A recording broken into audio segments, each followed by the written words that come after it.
నిన్న జగన్మోహన్ రెడ్డి గారు సుదీర్ఘ ప్రెస్ మీట్ పెట్టారు. దాంట్లో చాలా అంశాలు ప్రస్తావన చేశారు. దానిలో బాగా హైలైట్ అయింది ఏంటంటే తిరుమల పరకామణి చోరీ విషయం చాలా చిన్నదిగా ఆయన అభివర్ణించారు.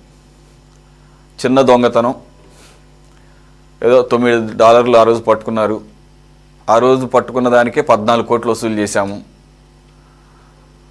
అని చెప్పేసి అందరూ ఆశ్చర్యపోయింది ఏంటంటే చిన్న దొంగతనంగా ఎంత సింపుల్గా తేల్చేశారేంటి అని చెప్పేసి. ఒక పక్కన హైకోర్టు సీరియస్గా తీసుకుని ఈవెన్ జగన్మోహన్ రెడ్డి గారు లాగే భావించారో మరి ఈ కూటమి ప్రభుత్వం వచ్చిన తర్వాత కూడా పెద్దగా దీని మీద చలనం లేకపోతే అక్కడ లోకల్గా ఉన్నటువంటి ఒక జర్నలిస్ట్ శ్రీనివాసులు అనే ఒక శ్రీనివాసరావు అన్న జర్నలిస్ట్ వేసినటువంటి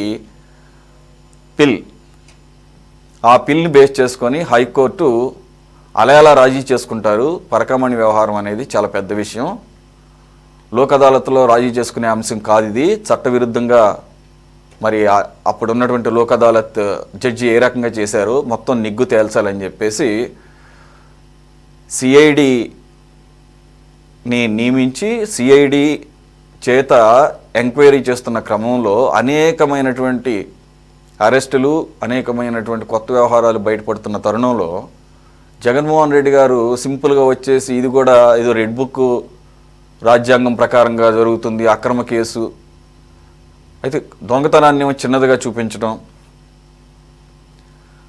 హైకోర్టు పర్యవేక్షణలో జరుగుతుందన్న విషయాన్ని మరి ఆయన మర్చిపోయారో లేకపోతే హైకోర్టు కూడా దీనిలో ఇన్వాల్వ్ అయిపోయిందని చెప్పేసి ఆయన భావన తెలియదు. కానీ అదొక అంశం సార్. ఇక చాలా అంశాలు, మిగిలిన లిక్కర్ అంశాలు ఇవన్నీ మాట్లాడారు. ముందుగా మనం దీని గురించే స్ట్రెస్ చేయాల్సిన అవసరం కనిపించింది నాకు. సార్, మరి పరకామణి అనేది కొన్ని సంవత్సరాలుగా నేను దొంగతనం చేస్తున్నానని ఆ రవికుమార్ ఒప్పుకుంటే మనమే అన్నాం. ఒక్క రవికుమార్ ఉన్నాడా? రవికుమార్ లాంటి వాళ్ళు ఇంకెంతమంది ఉన్నారు? దీని వెనకాల ఒక పెద్ద మాఫియా ఉండి ఉంటుంది. ఇది గత ప్రభుత్వ హయాంలోనే కాదు, అతను 20 సంవత్సరాల నుంచి నేను ఈ పని చేస్తున్నాడు అంటే అంతకుముందున్న ప్రభుత్వాల కాలంలో కూడా జరుగుతుంది అని అంటే చూసి చూడనట్టు అక్కడ పాలక మండలి వాళ్ళు కూడా చూసి చూడనట్టు వదిలేశారని అనుకోవాలి. దీన్ని మొత్తం నిగ్గు తెల్చాలని మనం అంటుంటే ఆయన వచ్చే సింపుల్గా చాలా చిన్న దొంగతనం అంటాం ఎలా చూడాలి సార్?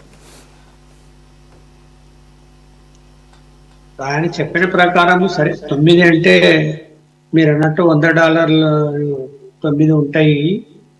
తను మాట తడబడ్డమో మర్చిపోవడమో ఉంటుంది. ఎందుకంటే ఆయన స్క్రిప్ట్ చూసి చదువుతూ ఉంటాడు కదా, ఆయనకి ఏది మైండ్ లో ఉండదు, స్క్రిప్ట్ చూసే చదువుతాడు ఇప్పుడు కూడా. వాళ్ళు ఏం రాపిస్తే ఇది ఆ పక్కన $100 9 అనేది రాసినా కూడా ఆ 9 కనపడి 9 చదివి ఉంటాడేమో అనుకుంటున్నాడు. 9 చదివినాకైనా కూడా ఎలా అవుతుంది 72,000 రూపాయలు అనే ఆలోచన చేయడు. అదే ఆ స్క్రిప్ట్ అలా ఫాలో అయితే వెళ్ళిపోతుంటాడు. మధ్యలో జర్నలిస్టులు కూడా ఏమైనా క్వశ్చన్ కూడా వేయడు, మీరు గమనించే ఉంటారు. టక్కన లేచి వెళ్ళిపోతాడు, అయిపోతుంది. తను చెప్పదలుచుకుంది స్క్రిప్ట్ చదివేసి వెళ్ళిపోవడం అనమాట. ఇప్పుడు అతనికి కేవలం తండ్రి పేరు మీద రాజకీయాల్లోకి వచ్చాడు తప్ప అతనికి రాజకీయ అవగాహన అలాగే ప్రజల యొక్క అవగాహన చాలా తక్కువ. ఆయన ప్రజల్లో ఎప్పుడు ఆయన తిరిగినటువంటి వ్యక్తి కాదు. సడన్ గా రాజకీయంగా ఎంట్రీ ఇచ్చాడు, తండ్రి కారణంగా ఎంపీ అయ్యాడు తప్ప జనంలో ఎప్పుడు ఉన్న వ్యక్తి కాదు. అయితే ఏంటంటే తన మనుషులు అంటే తను నమ్ముకొని ఎవరైనా పనిచేసే వాళ్ళు, తన దగ్గర పనిచేసే వాళ్ళు, వాళ్ళందరికీ మాత్రం సహాయం చేస్తాడు. దాంట్లో ఏమీ సందేహించాల్సిన పని లేదు. వాళ్ళు తప్పు చేసినా సమర్థిస్తాడు. వాళ్ళు దొంగతనం చేయని, హత్యలు చేయని, దోపిడీలు చేయని సమర్థించి సపోర్ట్ చేస్తారు. అది వాళ్ళ కుటుంబంలో ఉన్న విషయమే. అందుకనే అట్లాంటి వాళ్ళందరూ కూడా వాళ్ళు దరి చేరుతారు. చెప్తాం, పీక్తాం, వానికి కొడతాం, వీని కొడతామని నడుస్తూ ఉంటుంది వ్యవహారం అంతా కూడా. అరే ఇది తప్పు చేశాడు వీడు, వీని దగ్గరికి రానివద్దు అనేది ఉండాలి కదా రాజకీయ నాయకులకు. అది ఉండదు. తప్పు చేసిన దూరంగా పెడదాము అనేది ఉండాలి. ఇప్పుడు అతను పరకామణిలో సరే ఆ రోజు మీరు అన్నట్టు ఒక $900 దొంగతనం చేశాడు. తర్వాత ఫర్దర్ ఇన్వెస్టిగేషన్ లో అది ఒక్కటే కాదు, ఇంకా చాలా సార్లు ఎప్పటి నుంచో చేస్తూ వస్తున్నాడు అన్నది దర్యాప్తులు తేలి ఉంటది. తేలి ఉన్నప్పుడు దాన్ని లెక్క కట్టడము లేకపోతే ఎంత అని లెక్క తేల్చడము అది అసాధ్యం. ఎందుకంటే దొంగతనం చేసినప్పుడు పలానా అప్పుడు నేను ఇన్ని డాలర్లు తీసుకున్నా, పలానప్పుడు ఇన్ని 500 నోట్లు ఎత్తవైనా, పలానప్పుడు ఇన్ని 200 నోట్లు ఎత్తవైనా అని చెప్తాడా? తనకు అవకాశం ఉన్నప్పుడల్లా ఆ పని చేశాను అని చెప్పి ఉంటాడని నేను అనుకుంటున్నాను ఇన్వెస్టిగేషన్ లో, అంటే ఇంట్రాగేషన్ చేసినప్పుడు. తర్వాత ఏమైపోయింది, అది రాజకీయ కోణంలోకి వెళ్ళిపోయింది. బోర్డు చైర్మన్ అనుమతి లేకుండా అలా రాజీ పడి లోక్ అదాలత్కి వెళ్ళేటువంటి అవకాశమే ఉండదు. అది పెద్ద విషయం. అది అంత ఈజీగా అధికారులు చెయ్యరు, పై వాళ్ళు చెప్పకుండా. సరే, ఏదో జరిగిపోయింది.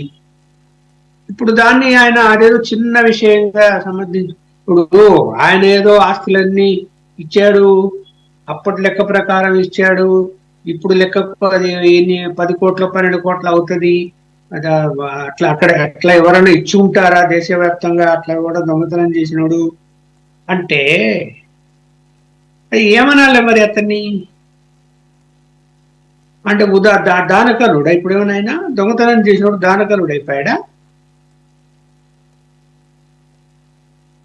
1000 కోట్లు దోచేసి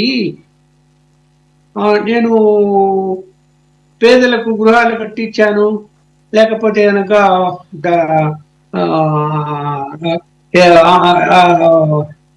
సత్రాలకు డబ్బులు ఇచ్చాను, లేకపోతే గనక ఏ దిక్కు లేనటువంటి వాళ్ళని చేరుదీసి డబ్బులు కట్టాను అంటే వాడు పవిత్రుడు అయిపోతాడా? అవన్నీ చేస్తే దేవాలయాలు కట్టించానంటే పవిత్రుడు అయిపోతాడా? ఎలా అయిపోతాడు పవిత్రుడు? అసలు ఎంత పెద్ద ఘోరం అది! చిన్న విషయం అయితే కాదు. ఓకే, ఉండొచ్చు, ఇప్పుడు జరిగిందా, గతంలో జరిగిందా, అంతకుముందు కూడా అప్పుడప్పుడు చిల్లర దొంగతనాలు జరుగుతున్నాయి.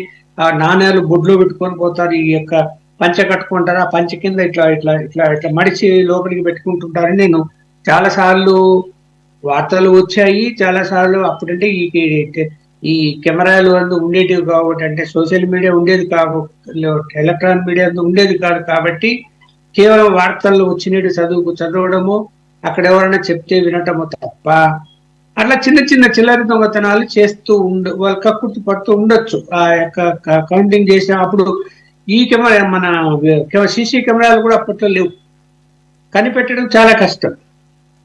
అలాంటి పరిస్థితుల్లో జరిగిపో ఉండొచ్చు, ఎవరు జరగలేదని మనం అనడానికే లేదు. ఏ ప్రభుత్వంగా ఉన్నా కూడా దొంగతనం చేయాలనుకున్నాడు ఆ లోపల మనకి అవకాశం వస్తుంది, ఆడ కూర్చుంటాడు, ఎంచుతూ ఉంటాడు. సీసీ కెమెరాలు లేవు, ఎలక్ట్రానిక్ మీడియా లేదు, అడిగేవాళ్ళు లేరు. పైగా వాళ్ళందరి మీద ఉన్నటువంటి ఆఫీసర్ కూడా వాళ్ళతోడే కొల్లుడైతాడు. వాడు తప్పు చేసిన కూడా క్షమించేస్తాడు, మన ఉండని లేదు జరిగింది. అలా జరగలేదు అనేది కాదు, అవన్నీ అయిపోయినాయి. అయ్యా బాబు, ఇప్పుడు ఈ ఇష్యూ ఎందుకు మాట్లాడుకుంటున్నాం మనము? లోక్ అదాలత్తో రాజీ చేసుకుంటాం, రాజీ జరగటం అది కరెక్టేనా?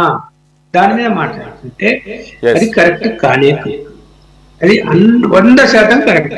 అది దొంగతనం చేసినోడు లోక్ అదాలత్తో రాజీ పడ్డం అనేది, ఇది నిజంగా దొంగతనాలు దోపిడీ చేసే వాళ్ళందరికీ ఇప్పుడు వాళ్ళ పబ్లిసిటీ తెలుస్తున్నది. లేకపోతే వాడు ఒక 100 కోట్లు దొంగతనం చేసి నేను ఒక 10 కోట్లు ఇచ్చేస్తాను, నీకు ఒక 10 కోట్లు ఇస్తాను, లోక్ అదాలత్లో రాజీ పడతామని పోలీసులతో ఒప్పందం కుదుర్చుకొని పోయి వాడు లోకాల రాజీ పడితే అయిపోయా? ఇప్పుడు అదే జరిగిందనే కదా హైకోర్టు కూడా అనుమానించేది, అదే కదా సార్. ఇప్పుడు అలాంటిదే జరిగి ఉంటుంది.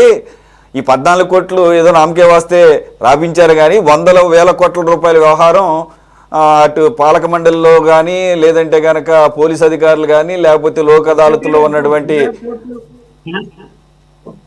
ఆరోపణలు చేయొచ్చు తెలుగుదేశం అధికార పార్టీ 100 కోట్లని. 100 కోట్లు ఏమి సంపాదించి ఉండడు, కాకపోతే సంపాదించిన దాంట్లో ఆస్తులు కొంటే వాటి విలువ పెరిగింది. అది అది అది నా 100 ఇంతలు కాదు, 200 ఇంతలు పెరిగి ఉంటది అంతే తప్ప అక్కడ అంత 100 కోట్లు దోచుకునేంత వరకు కనిపెట్టలేని పరిస్థితులు ఏం లేవు. సీసీ కెమెరాలు అన్ని ఉన్నాయి, ఎవరో ఒకరు అందులో పనిచేసేటువంటి వాళ్ళే గమనిస్తే మాత్రం వాళ్ళు ఒకరికొకరు ఫిర్యాదులు చేసుకుంటారు, వాళ్ళే చేసుకుంటారు. ఎందుకంటే వానికి ఒక బాధ కదా, నేను తీసుకోలేకపోయినా తీసుకుపోయాడు, అతను ఎందుకు చూస్తూ ఊరుకున్నారు అని కంప్లైంట్ చేస్తారు. వాళ్ళు చేయకుండా ఏముంటారు. రైట్. కాకపోతే ఏంటంటే ఆస్తులు ఏదో పెరిగాయి, పెరిగిన ఆస్తుల విలువలు పెరిగాయి. ఇప్పుడు అది ఆ పెరిగిన విలువల ఆస్తుల గురించి మాట్లాడుతున్నాడు ఆయన. యా. అప్పట్లో ఇంత ఉండదు. సరే కొనుక్కుంటారు, భూములో ఇల్లు ఏదో అన్ని కొనుక్కొని ఉంటారు ఆ డబ్బుతో. సో ఇవాళ అది పెరిగిపోయింది రేట్లు. ఇదంతా దోపిడీ చేశాడని మనం చెప్పలేము. కాకపోతే ఏంటంటే పెద్దల ఆస్తం ఇందులో ఎందుకు ఉండాలా, అసలు లోక్ అదాలత్కి ఎందుకు వెళ్ళాలా, కోర్టులో కేసు విచారణ జరుగుతుంది. శిక్ష దొంగతనాలకు ఏమైనా మరణ శిక్షలు పడతాయా, ఎక్కడైనా పడ్డాయా? పడవు కదా. విచారణ జరగనివ్వండి, జరిగినవ్వండి, ఏది శిక్ష పడతాదో కోర్టు శిక్ష విధిస్తుంది, రికవరీ చేయాలి, రికవరీ చేస్తారు, అంతే కదా. దానికి మరి తప్పు చేసి మళ్ళీ దాన్ని సమర్థించడం కరెక్ట్ కాదు. తప్పు జరిగింది దాన్ని సమర్థించకూడదు. రైట్.